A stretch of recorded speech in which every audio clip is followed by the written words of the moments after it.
A Reddit account vanished. Then a hidden website appeared. The internet is full of strange usernames. Most are created and abandoned, disappearing without consequence. But in 2010, one Reddit account vanished and left behind a trail that led to a hidden forum, a dead man's name, and a website that no longer exists. This is the mystery of Lake City Quiet Pills. It begins on Reddit, a place where countless voices blend into a cacophony of anonymous discussion. But one user stood out. Their username was Religion of Peace. For months, this account posted frequently, almost obsessively, about geopolitics, assassinations, and intelligence operations. The posts weren't illegal, but they were unusually detailed, showing a deep, almost professional knowledge of covert activities. The user spoke with a detached authority that made others take notice, but scattered throughout these serious discussions was an odd, recurring phrase. Lake City Quiet Pills. It was cryptic, out of place, and at the time, most users just ignored it as a strange inside joke or a meaningless signature. Then, on July 25, 2010, the account stopped posting. The silence was abrupt.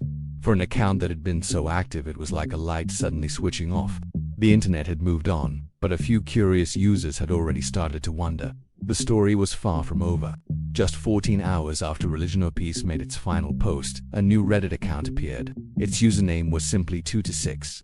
This new account posted a single, short message.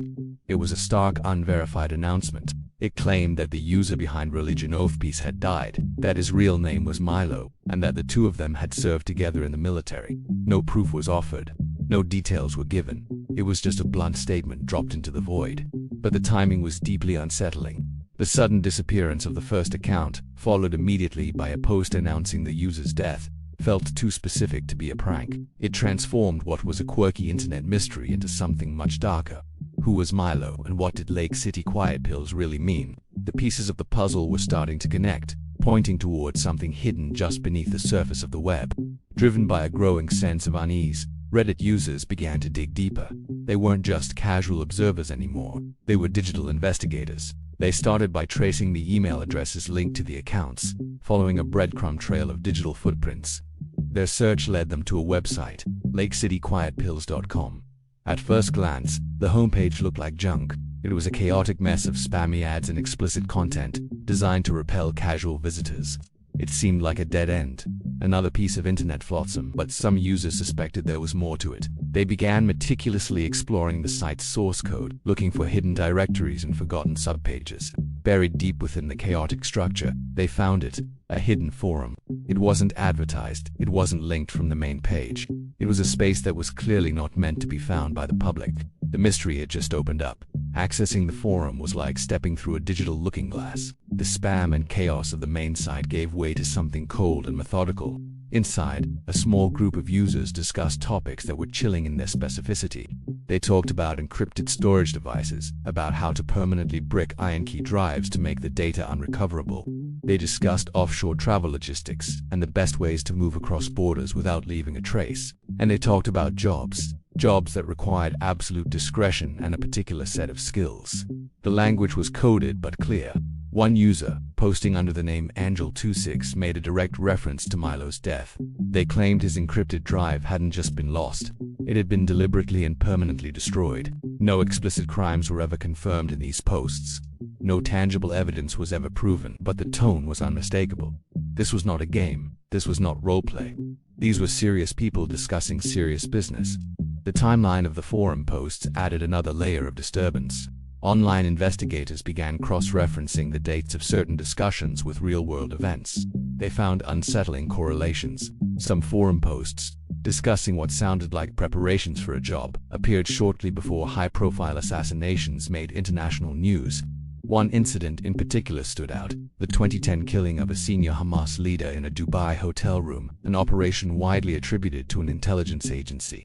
The forum had been active with cryptic chatter right before it happened. The speculation online exploded. Was this an active intelligence network using a hidden website to communicate? A forum for private mercenaries and fixers? Or was it all just a grand coincidence, amplified by the paranoia of online detectives seeing patterns where none existed?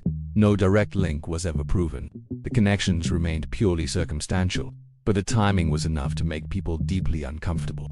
The possibility, however remote, was terrifying. Then, just as quickly and mysteriously as it had appeared, it was all gone. Without any warning, the Lexidiquinal.com website went offline. The hidden forum vanished. The associated Reddit accounts, Religion of Peace 2-6 and Angel 26, all stopped posting. There were no explanations, no final messages. No arrests were ever announced, and no government agency ever confirmed or denied an investigation. It was a complete, digital blackout. The entire infrastructure that had fueled months of speculation simply ceased to exist. All that remained were archive screenshots, forum logs saved by vigilant users, and the lingering questions. The case files were closed not because the mystery was solved, but because the evidence itself had been deleted from the live internet. In the end, Lake City Quiet Pills might have been nothing more than an elaborate, long-form internet hoax, a work of collaborative fiction designed to be unsettling. Or it may have been exactly what it looked like: a glimpse into a hidden world the public internet was never meant to see. No authority ever acknowledged its existence. No proof ever surfaced to close the case one way or the other, and the website never came back online, leaving its secrets buried in the digital graveyard of the early 2010s. For now, it remains another anomaly documented, another ghost in the machine. More signals soon. Thank you for watching. If you find these digital mysteries as fascinating as I do, consider subscribing for more explorations into the web's forgotten corners.